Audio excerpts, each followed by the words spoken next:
আলহামদুলিল্লাহ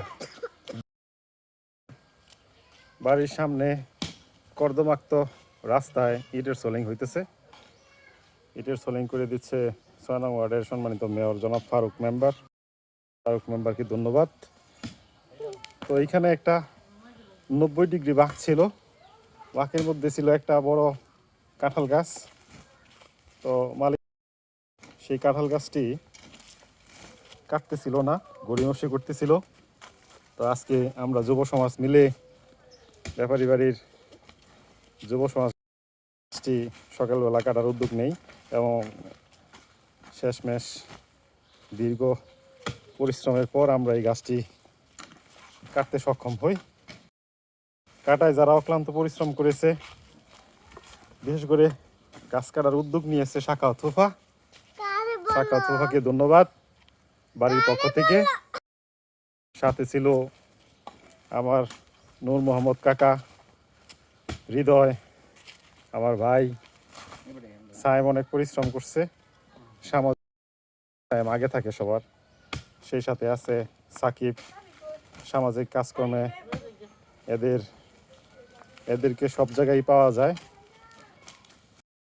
মেয়েদের থেকে এরা একটু আগেই থাকে সামাজিক কাজকর্মে।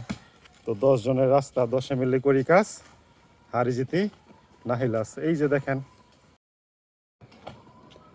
রাস্তার কাজ এখনো চলমান। এটা আমাদের দীর্ঘদিনের একটা ইচ্ছা, দীর্ঘদিনের অসুবিধার অবসান হতে, এবং এইখানে এই গাছটি কেটে আমরা এই জায়গাটা করে দিলাম। এখন আমাদের রাস্তাটা একদম সুন্দর এবং বাঁক নেওয়ার জন্য গাড়িগুলা পাবে। এটা সকলের জন্যই মঙ্গলজনক হয়েছে, আমরা আশাবাদী। তো ভিডিওটি এজন্য করা, এটা হচ্ছে একটা থ্যাঙ্কস গিভিং ভিডিও। যারা যারা পরিশ্রম করছে এখানে, সায়েম, সাকিব, হৃদয়, আমার চাচি, তারপরে আমার চাচা নূর মোহাম্মদ, সাখাওয়াত ফুফা, উনি না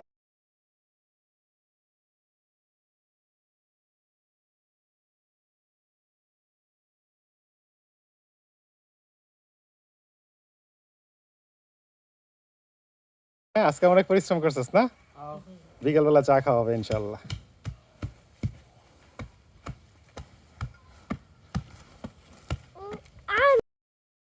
তুমি আছো? ও সাথে আছে আমার আমার ছেলে, এই যে সেও কিন্তু অনেক পরিশ্রম করছে আজকে। না বলো তো কি করছো, কি কাজ করছো আজকে? গাছ ফেলছো, কাঁঠাল গাছ ফেলছো? কত বড় কাঁঠাল গাছ, অনেক বড় কাঁঠাল গাছে। কি মুচি ছিল? মুচি কি করছো? মুচি ভর্তা বানাইছো? মুচি ভর্তা বানা নিয়ে আসো, আমরা সবাই খাই, আমরা যারা পরিশ্রম করছি এখানে। হ্যাঁ